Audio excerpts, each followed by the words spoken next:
Muy buenas tardes. Ante todo, gracias por la invitación. En esta tarde lo que vamos a hablar es un poco de anticuerpos antinucleares y específicamente tratando de ver las aristas para ayudar a la interpretación clínica, que es lo recomendable en la actualidad. Primero, recordemos un poco de lo que corresponde a las enfermedades autoinmunes. Es importante recordar que las enfermedades autoinmunes, si queremos colocar en un ciclo natural, el más exacto sería esta diapositiva, donde incluyen varios factores, que es lo que se postulan el llamado mosaico de autoinmunidad.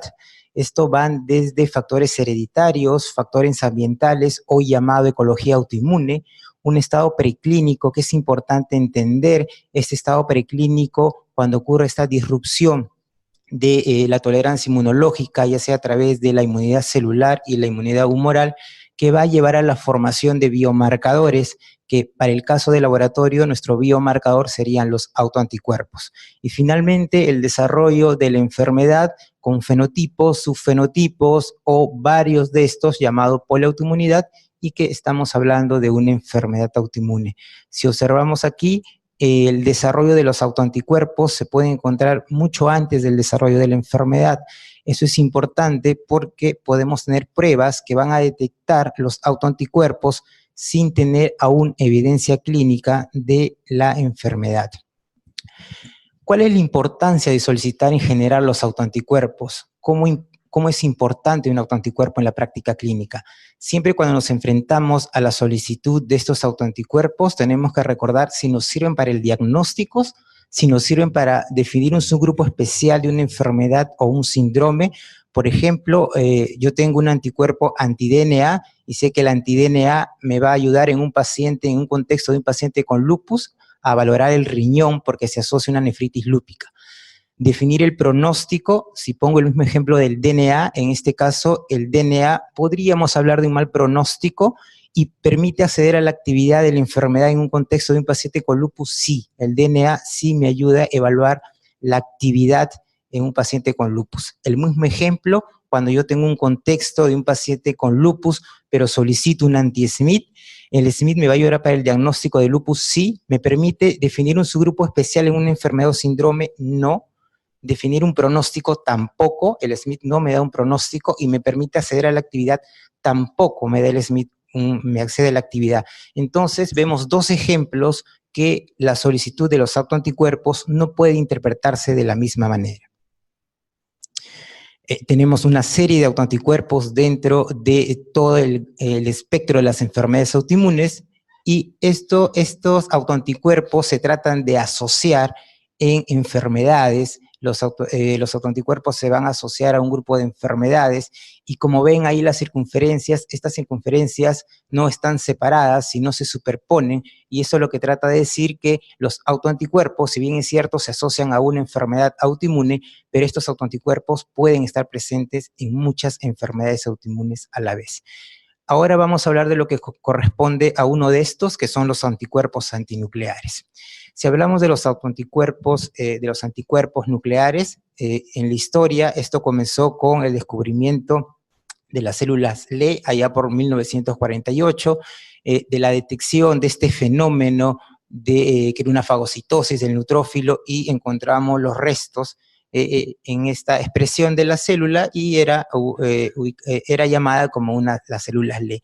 Con el descubrimiento, en este caso, de la inmunofluorescencia, pero en sustrato o en tejido animal, por los años 50, se pasó a realizar la inmunofluorescencia en tejido animal. En los años 80, con el descubrimiento de los cultivos celulares, actualmente se utiliza para el reconocimiento de los anticuerpos antinucleares, cultivos celulares que son las células EP2. ¿No? Y finalmente esto se va a traducir en la detección de los autoanticuerpos antinucleares.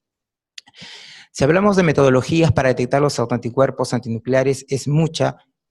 Podemos hablar básicamente de inmunofluorescencia indirecta, pero mucho se habla también de lo que corresponde a la ELISA.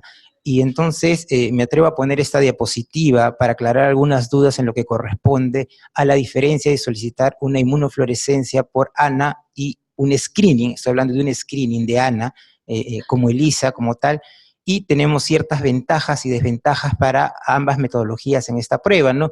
Lo más común y característico es hablar que la inmunofluorescencia permite detectar de 100 a 150 antígenos y por lo tanto me va a permitir tener una mayor gama de autoanticuerpos, cosa que un screening de ELISA tiene un número limitado de estos antígenos, ¿no? Esto me va a dar a que la inmunofluorescencia tenga una sensibilidad alta, a diferencia del screening de ELISA, porque nunca va a llegar a tener estos 150 antígenos que son expresados en una inmunofluorescencia. El problema que ocurre con la inmunofluorescencia, como conocemos, es una técnica de lectura subjetiva, por lo tanto va a haber variabilidad entre laboratorios, a diferencia de una ELISA que generalmente es realizada por un equipo automatizado. Esto lleva a que también la reproducibilidad sea baja en el caso de la inmunofluorescencia, cosa que en el ELISA no ocurre esto.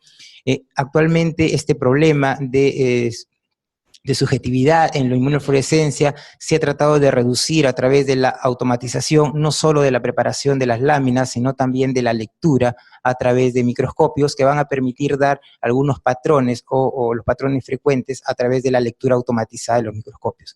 El costo se podría decir que es un poco mayor, considerando acá lo que corresponde al operador, ¿no? y a la lectura, a diferencia de un ELISA o en un equipo automatizado, y obviamente la inmunofluorescencia es operador dependiente. Analizando un poco más de lo que corresponde al ANScreening, recordar que estos reactivos de ANScreening va a ser una mezcla de antígenos, y acá hay que tener la naturaleza, si es de fuente nativa o es tecnología recombinante, porque va a permitir en este caso valorar quizás algún tipo de discrepancia en algunos pacientes.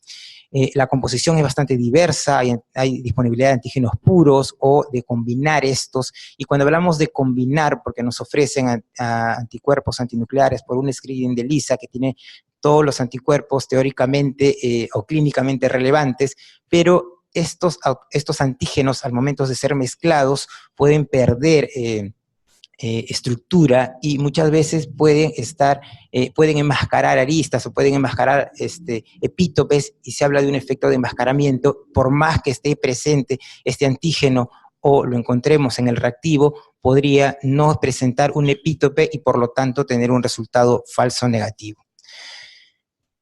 Por lo tanto, actualmente el gold estándar para los anticuerpos antinucleares es la inmunofluorescencia indirecta, ¿no? Esto está bastante documentado a través de un problema que ocurrió en el año 2009 en Estados Unidos, donde la Sociedad Americana de Reumatología se pronunció y ellos mencionan que la inmunofluorescencia es el gold estándar.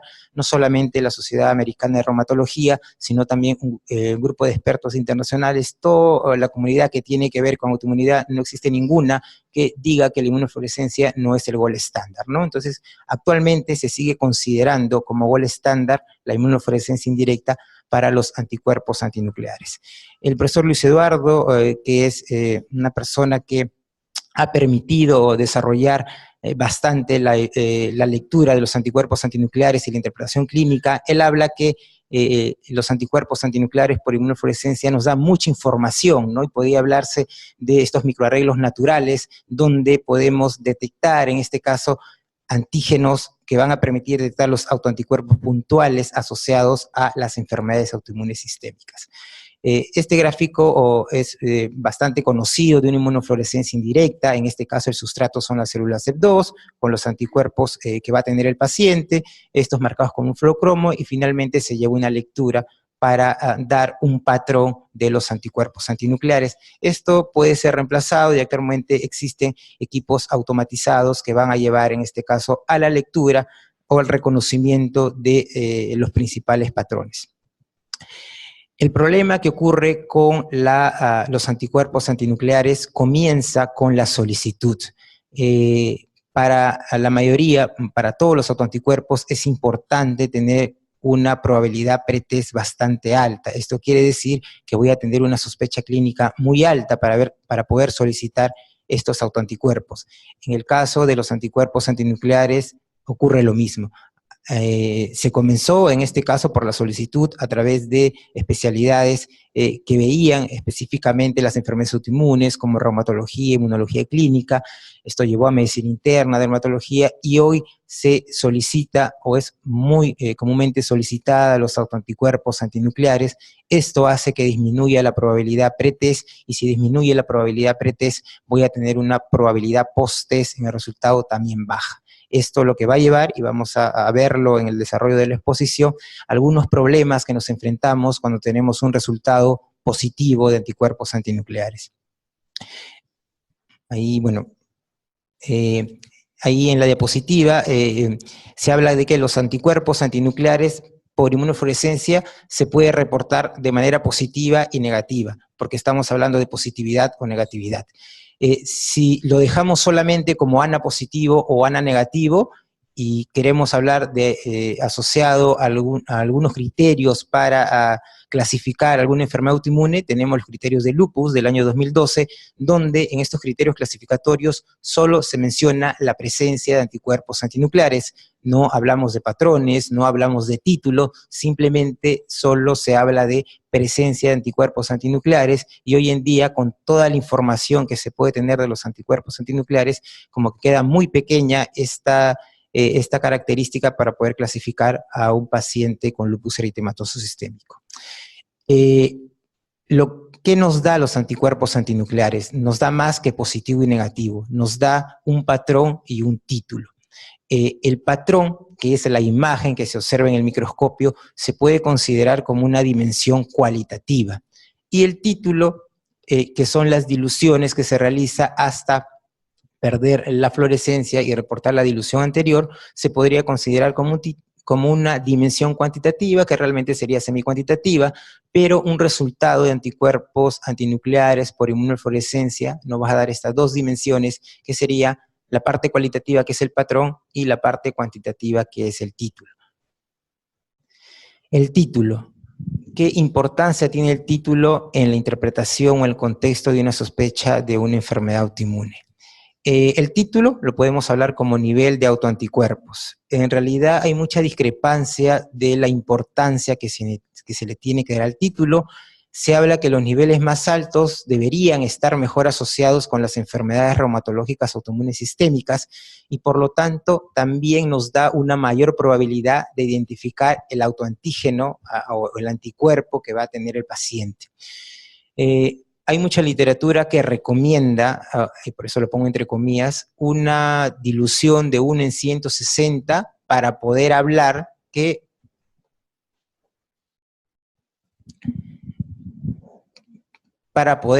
en este caso de una reactividad o de una asociación a una enfermedad autoinmune. Entonces, un título 1 en 160, la sensibilidad para las enfermedades reumatológicas autoinmunes sistémicas no es perfecta, y por lo tanto un resultado negativo no excluye la enfermedad. Por ejemplo, en un contexto de un paciente que se sospecha de una miositis autoinmune, yo podría encontrar un patrón anti-HO, que es un patrón anticitoplasmático, con un título 1 en 80, y por lo tanto sí tendría que darle un valor, por más que acá nos recomiende el título de 1 en 160. Y el otro caso sería encontrar un título, por ejemplo, de 1 en 1280, con un patrón moteado fino denso, donde esto no tenía relevancia, porque actualmente se sabe, y lo vamos a ver más adelante, que el patrón moteado fino denso no se asocia a enfermedades autoinmunes. Entonces, hablar de que un título, mientras mayor nivel de título tenga, se asocia con una enfermedad autoinmune, hay que simplemente tratarlo con pinzas, y hay que valorar el contexto clínico o el paciente en particular que estamos observando su resultado, ¿no? Un anticuerpo antinuclear de bajo título puede ser significativo. Ya les puse el ejemplo de un anti-HO o de un patrón citoplasmático en el contexto de un cuadro de un paciente con una miositis. Bueno, estos estudios mencionan igual la recomendación de 1 en 160 para hablar que a partir de aquí tengo una mayor probabilidad de asociar una enfermedad autoinmune. Pero más que el título, más que el valor que se le puede dar al título, que durante todos estos años se ha dado mayor importancia al título. Actualmente la importancia o la mayor valoración radica en el patrón. ¿Por qué considerar al patrón de anticuerpos antinucleares importante? Primero, para hablar de los patrones de anticuerpos antinucleares, tenemos que armonizar esto y por lo tanto todos tenemos que hablar igual de los patrones de anticuerpos antinucleares. Por lo tanto, existieron consensos internacionales en diferentes países que trataron de formar o de hablar la nomenclatura para estos anticuerpos antinucleares. El profesor Luis Eduardo trató de unir todos estos y formar un consenso internacional, un consenso mundial de anticuerpos antinucleares, y se realizó en Sao Paulo en el 2014 el primer consenso internacional de anticuerpos antinucleares, conocido actualmente como el ICAP. Esta es la publicación del reporte de este consenso, del primer consenso, y que nos da la nomenclatura clasificada con código AC, que significa anticuerpo anticelular, porque sabemos que los anticuerpos antinucleares no solamente reaccionan contra el núcleo, sino también contra estructuras citoplasmáticas, contra organelas citoplasmáticas. En el desarrollo de este consenso, ¿no? Hubieron 15 países, 66 participantes, se dividió al grupo por compartimentos, un compartimento que veía el núcleo, un compartimento que veía el citoplasma, un compartimento que veía el nucleolo, y se trató de tener la mejor idea de cada uno de estos patrones, y por lo tanto en el primer consenso solamente se llegó a un acuerdo de 28 patrones y fueron los que se postularon en ese momento. Actualmente estos patrones están al alcance de todos, se puede entrar a esta website donde la página tiene imágenes, tiene la asociación de anticuerpos asociados a este patrón, y actualmente se va a desarrollar el quinto congreso o el quinto consenso este año también en Alemania. Esto ha permitido mejorar la nomenclatura de los anticuerpos antinucleares, y actualmente el fluxograma o el árbol de patrones es el que está en la diapositiva. Actualmente se tiene 30 patrones de anticuerpos anticelulares. Se han agregado el año pasado 2 patrones, uno de gran relevancia clínica, que es el antitopoisomerasa AC29, que en el primer consenso no hubo acuerdo de colocarlo o no, y simplemente en el primer consenso se habló de un patrón mixto. Actualmente ya es considerado como un patrón antitopoisomerasa y de relevancia importante clínica porque se asocia a esclerosis sistémica. Y se le da importancia, por más que podría llamar la atención, a un patrón negativo, ¿no? Un patrón negativo o llamado AC0 porque permite en este caso distinguir o dar importancia a realmente cómo definir una lectura de anticuerpos antinucleares sea negativa, porque cuando hablamos de anticuerpos antinucleares negativos no es que voy a ir al microscopio y no voy a ver nada, siempre hay alguna reacción, en este caso ante la preparación de la lámina, pero no vemos ninguna estructura definida con fluorescencia, ¿no? Entonces se le dio la importancia y colocado como un patrón negativo o un resultado negativo. Este árbol nos habla de 3 divisiones, porque son los compartimentos nucleares, anticuerpos que se van a dirigir contra el núcleo específicamente, o los verdaderos ANA, anticuerpos que se van a dirigir contra el citoplasma, y anticuerpos que se van a dirigir contra el aparato mitótico. Entonces tenemos 3 divisiones, nuclear, citoplasmático y mitótico, y adicionalmente tenemos 2 niveles, un nivel competente, que está de color naranja, y un nivel de especialista, que está de color verde, donde va a depender de la experticia del laboratorio para poder reportar todos los patrones, en este caso, reportados en este consenso. Tenemos una lista grande de patrones, no vamos a hablar de todos los patrones, pero es importante recordar que cada patrón de anticuerpos antinucleares se va a asociar a una probabilidad de un anticuerpo, ¿no? Homogéneo, anti-DNA con histonas y nucleosomas, el moteado fino, al ROY-LA en una enfermedad de Sjögren, o al MI2 asociado a una miositis, el Q asociado a un síndrome de sobrelapamiento. Entonces, tenemos que valorar que cada patrón de anticuerpo antinuclear me va a dar la sospecha de un probable anticuerpo, ¿no? Estos son los patrones más frecuentemente reportados: el homogéneo, el moteado fino, el moteado grueso y el centromérico. Pero también hay que dar importancia a los patrones citoplasmáticos. Si hablamos de patrones citoplasmáticos, en realidad no son estos 6 que están aquí, hay muchos más patrones citoplasmáticos, pero, por ejemplo, un citoplasmático reticular es importante reportar, porque ante un contexto de un paciente donde sospecho de una alteración a través de bilirrubinas, una ligera elevación de las transaminasas, donde podría estar sospechando de una cirrosis biliar primaria, un patrón citoplasmático ayuda a pensar en que el paciente va a tener los anticuerpos antimitocondriales y podría asociar a una cirrosis biliar primaria. Un citoplasmático fino, que como observan aquí parece negativo, pero este patrón citoplasmático fino se asocia al anti-Jo, que tiene gran importancia en el contexto de una miositis.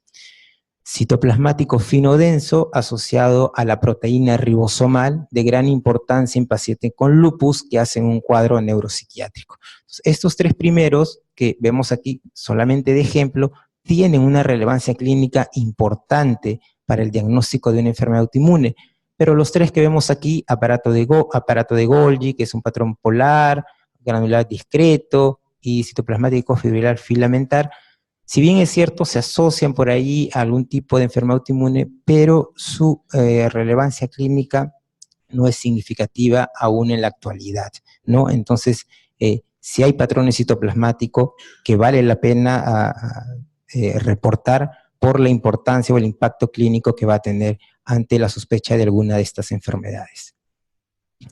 El consenso de ICAP o de patrones de anticuerpos antinucleares nos ofrece todo el listado de los patrones y el cual debe ser leído, debe ser interpretado, de que los anticuerpos antinucleares o los patrones de anticuerpos antinucleares van a tener unos antígenos asociados, y finalmente la detección de estos antígenos asociados va a llevar a la asociación con una enfermedad autoinmune. Pero el patrón que hemos conversado hasta ahora no solamente se limita a dirigir los anticuerpos asociados a este patrón, que es lo más conocido, ¿no? Los posibles autoanticuerpos involucrados, y por lo tanto direccionar según el algoritmo o los llamados test reflejos, que para el caso de anticuerpos antinucleares, nuestro test reflejo sería un panel de anticuerpos específicos, mal llamado antígenos nucleares extractables, porque todos no son nucleares y todos no son extractables en la actualidad.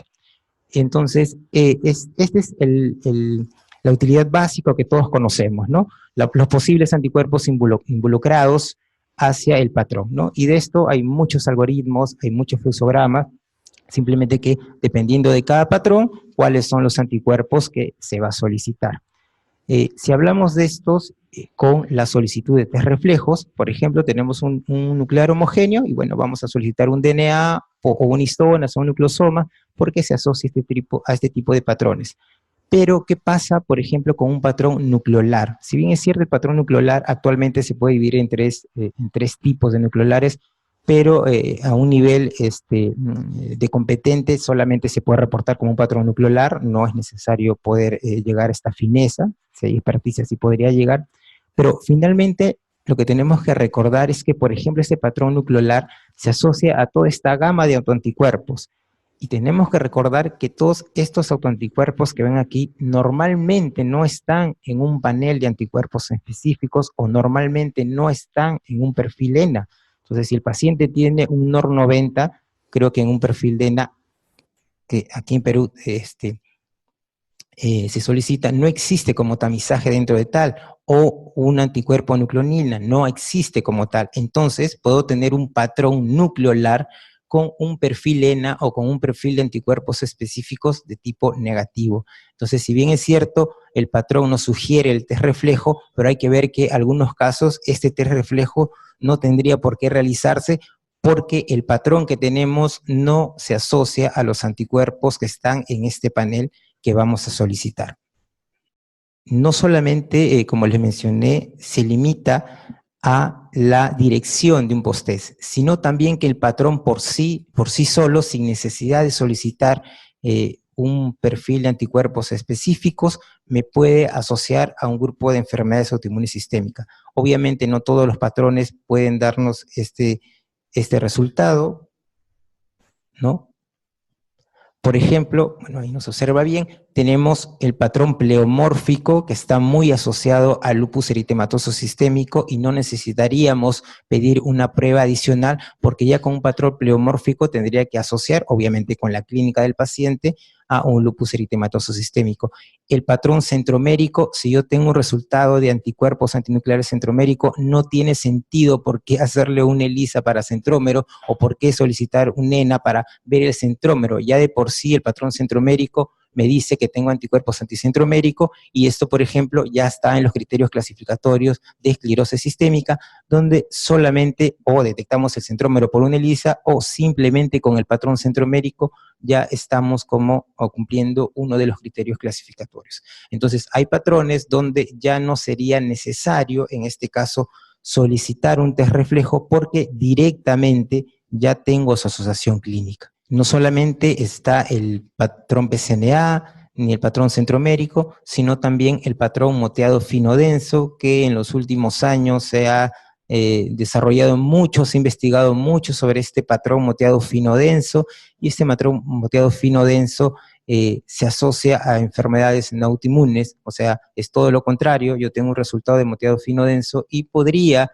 de alguna manera alejar la posibilidad diagnóstica de una enfermedad autoinmune, se asocia a cistitis intersticial, dermatitis atópica, enfermedades inflamatorias, cáncer de próstata, pero ninguna con asociación, en este caso, a una enfermedad autoinmune. Entonces, ya teniendo un resultado solamente de anticuerpos antinucleares, sin necesidad de ir a una prueba adicional, ya estoy dando, en este caso, o ya estoy interpretando que no tendría que buscar una enfermedad autoinmune en este caso. El problema sí es la detección del moteado fino denso, porque es muy parecida a un patrón homogéneo, porque voy a encontrar la placa coloreada y el patrón la parte moteada que se encuentra en las células en interfase es muy parecido al patrón moteado fino denso, ¿no?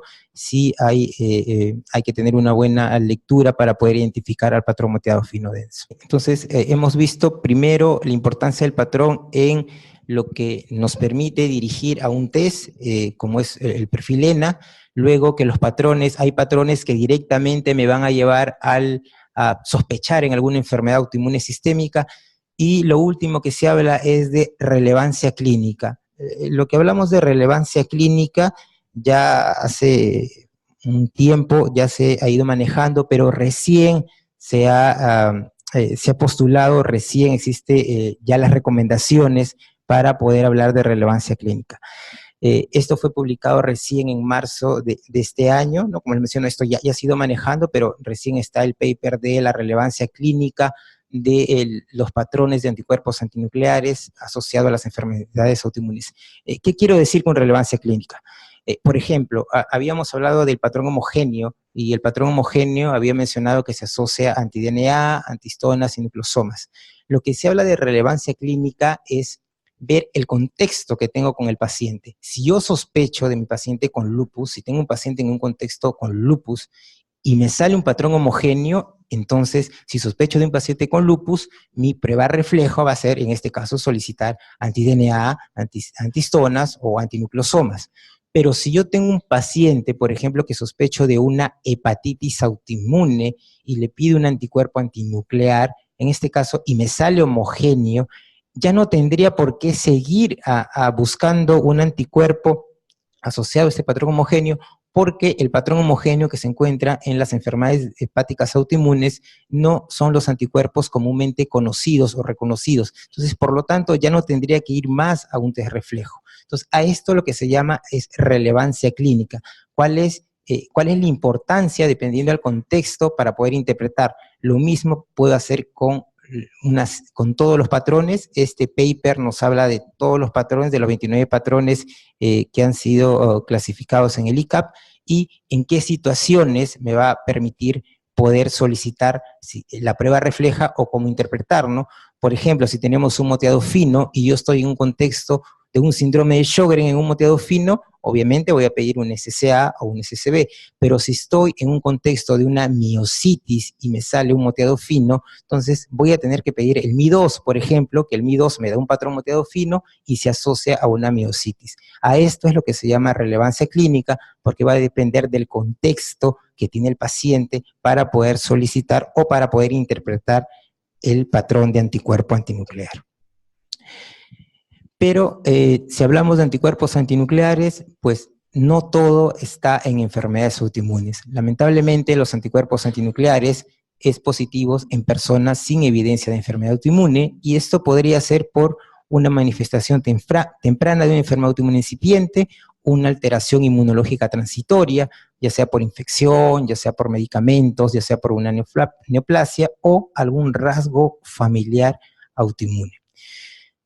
Nosotros realizamos un estudio de ANE en personas sanas y encontramos una prevalencia de 10.7% con el patrón moteado fino denso y el patrón moteado fino dentro de los más frecuentes en las personas sanas, con títulos en 1 en 80, que lo que se menciona en personas sanas son títulos bajos, y por ejemplo el patrón moteado fino denso sí se encontró en títulos de 1 en 320 y hasta 1 en 640, ¿no? Que es lo reportado ya por otras cortes en otros países, ¿no? Entonces, dentro de la evidencia de anticuerpos antinucleares en personas sanas, generalmente el patrón más frecuente es el patrón moteado fino denso y que está asociado básicamente a personas sanas. Acá hay una corte, varias cortes en varios países, ¿no? Y la proporción de anticuerpos antinucleares va pues desde un 6% básicamente hasta un 28%, y por ahí hay literatura que habla hasta un 30% de anticuerpos antinucleares en personas sanas. Entonces, esto hay que tenerlo presente porque cuando tenemos un resultado de anticuerpos antinucleares sin que tenga una sospecha clínica evidente, un resultado positivo, en vez de ayudar, nos puede confundir. Sí es cierto que los anticuerpos antinucleares, esto está muy documentado, que se tiene una presencia temprana o antes del desarrollo de enfermedades, ¿no? Anticuerpos antinucleares también asociado a cáncer. Hay un patrón que es el centrómero F, que está asociado en este caso a cáncer de mama. Está muy estudiado este patrón centrómero F asociado al cáncer de mama. Entonces, los anticuerpos antinucleares presentes en otras enfermedades que no son autoinmunes, en infecciones, Epstein-Barr, citomegalovirus. Hay un patrón que se asocia a pacientes con hepatitis C y tratamiento con ribavirin interferón, que es el patrón de anillos y bastones, ¿no? Que es un patrón característico en estos pacientes. Y también los anticuerpos antinucleares como rasgo familiar autoinmune. Ahí podemos ver, ¿no?, una familia, en este caso, en algunos miembros de la familia sí va a llevar una enfermedad autoinmune, lupus, pero en otros miembros simplemente va a tener la presencia de estos autoanticuerpos, y finalmente, si es detectado sin algún contexto clínico, podría confundir en este caso al médico que ha solicitado esta prueba. ¿Cómo discriminar entonces si hemos hablado de las enfermedades autoinmunes y un grupo de enfermedades no autoinmunes o personas sanas donde los anticuerpos antinucleares están presentes? ¿Qué tenemos? ¿Qué nos puede orientar quizás para poder ayudar a discernir los pacientes con enfermedades reumáticas autoinmunes sistémica de los pacientes que no tienen enfermedad reumática autoinmune sistémica? Este es un estudio muy conocido del 2011, donde se realizó en un grupo de personas sanas, que está de color verde, y un grupo de personas con enfermedad autoinmune sistémica. A ambos grupos se les realizó anticuerpos antinucleares, y lo primero que se encontró es que los títulos bajos, 1 en 80, se encontró en la mayoría de personas sanas, y los títulos altos, por ejemplo 5120, se encontró en personas con enfermedades autoinmunes, pero ahí tenemos título 1 en 160, 320, 640 y 1280, donde también hay presencia de personas normales, como que con los títulos no podemos concluir algo. En el caso de los patrones, se observó que había patrones que solamente se encontraban en personas sanas. Por ejemplo, aquí solamente se encontró este patrón en el grupo de personas sanas. ¿Qué patrón es este? El patrón moteado fino denso. Entonces, otra vez el patrón moteado fino denso asociado a personas sanas que no tienen evidencia de alguna enfermedad autoinmune. Pero había patrones que sugerían una mayor especificidad a las enfermedades autoinmunes sistémicas. ¿Cuál? Por ejemplo, el homogéneo, se encontró solamente en pacientes con enfermedad autoinmune, centromérico, nucleolar y el moteado grueso, Y había un grupo de, un patrón que se encontró en ambos grupos probablemente de manera parecida.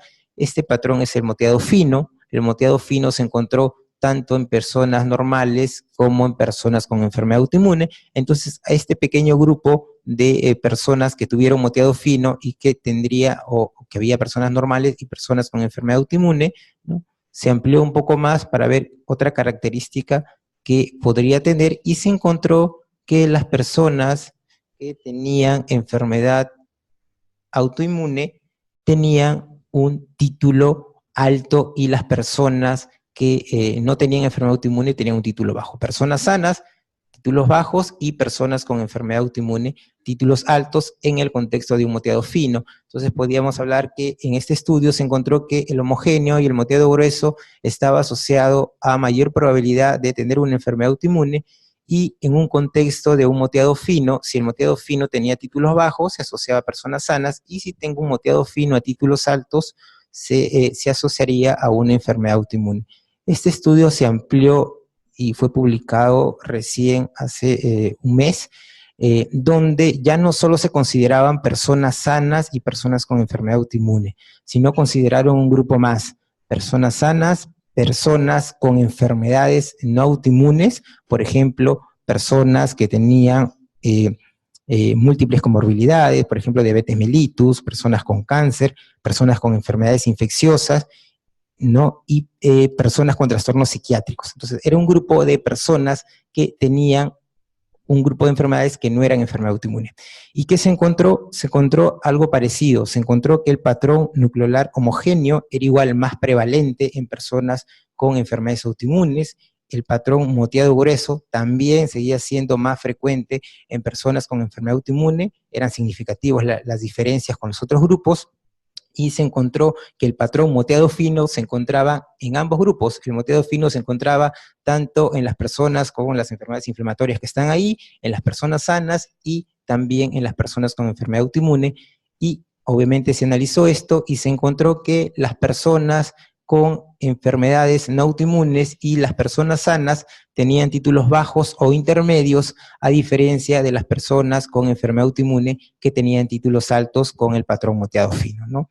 Entonces, personas sanas tenían menor título que las personas que tenían una enfermedad no autoinmune, pero ambos tenían un título menor de las personas que tenían una enfermedad autoinmune. Entonces, también habla de estos dos patrones que tienen una mayor asociación a un contexto de una enfermedad autoinmune, tanto el patrón homogéneo como el moteado grueso, y en el caso de un moteado fino, sí evaluar los títulos para poder darle una mayor probabilidad de una enfermedad autoinmune.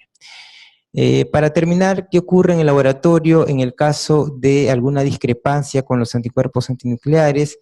Este es un estudio muy interesante donde se comparó tres reactivos de casas comerciales muy conocidas en anticuerpos antinucleares, y se utilizó como controles los controles de la CDC, que me dan lo que corresponde a anticuerpos ya testados o ya específicos.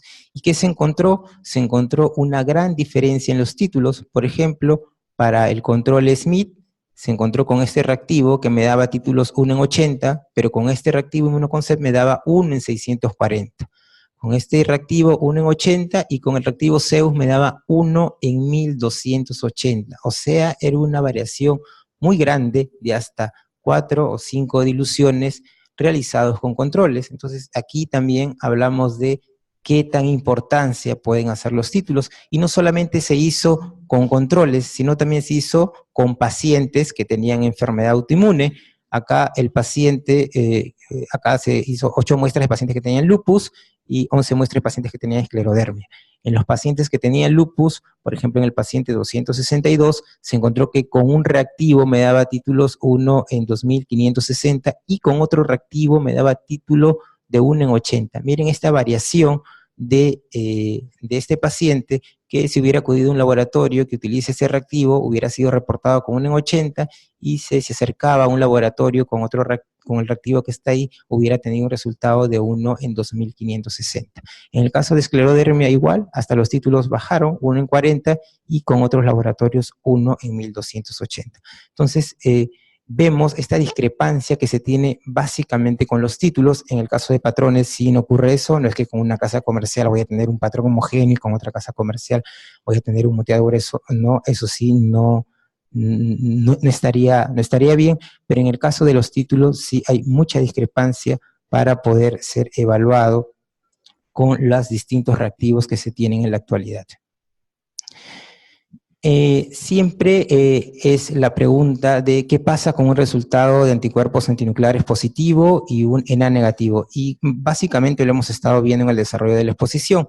Si tengo un anticuerpo antinuclear IFI positivo, ¿no? Habíamos hablado, por ejemplo, del nucleolar, que normalmente no está en los anticuerpos asociados en los paneles de ENA, ¿no? Puede ser un patrón nucleolar, un patrón aparato mitótico, bueno, no hemos hablado ahora de los aparatos mitóticos, pero ninguno de los antígenos target de los aparatos mitóticos están en un ENA actualmente comercializados, entonces voy a tener un ENA negativo, y en patrón citoplasmático, algunos, por ejemplo, un aparato de Golgi, voy a tener un ENA negativo.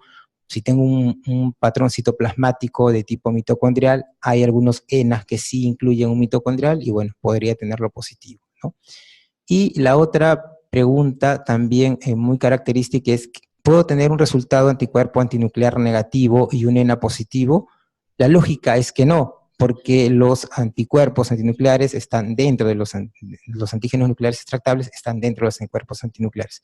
Pero existen dos condiciones más de tipo laboratorial que en el caso de tener un ANA negativo y una alta sospecha clínica de una enfermedad autoinmune, igual vuelvo a decir, el contexto de un paciente con lupus o el contexto de un paciente con miositis, los anticuerpos que debería testar sería el anti-Ro o SCA y el anti-Jo1, porque se sabe que el anti-Ro o SCA no se conserva con algunas fijaciones que se realiza en la industria de fijación, en este caso de la célula CEP2, se pierde o se tiene muy poca cantidad de este antígeno en la célula CEP2, y entonces por lo tanto podría tener una menor cantidad, podría tener un resultado negativo, obviamente en una inmunofluorescencia, pero si doso una ELISA o una quimio para SCA, voy a tener un resultado positivo. En el caso del anti-Jo, como vimos una imagen, como es citoplasmático, y muchas veces el anti-Jo se puede encontrar a títulos bajos, podría ser desapercibido en este caso por el operador, y podría ser reportado como un IFI negativo, y si utilizamos un ENA con un anti-Jo,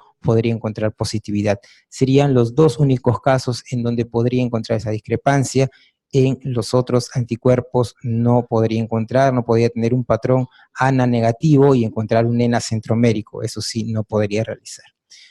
Para terminar, podríamos resumir esta charla o los mensajes finales que tenemos que llevar es, uno, siempre solicitar los anticuerpos antinucleares ante la sospecha clínica. Esto hablamos de una alta probabilidad pretest. La relevancia clínica de los patrones, que es lo que hemos estado comentando, hacia el contexto de dónde está dirigida esta prueba. Tener presente que el ANA está en situaciones sin evidencia de enfermedades reumáticas autoinmunes sistémicas, ¿no? Ya hemos visto neoplasias, cáncer, personas sanas. Un ANA positivo y anticuerpos específicos negativos, ya vimos el caso, o un ANA negativo, puedo solicitar en algunos casos un anticuerpo específico ante el contexto que ya les mencioné, que podría ser el anti-Ro o el anti-Jo. Creo que es la última. Bueno, muchas gracias.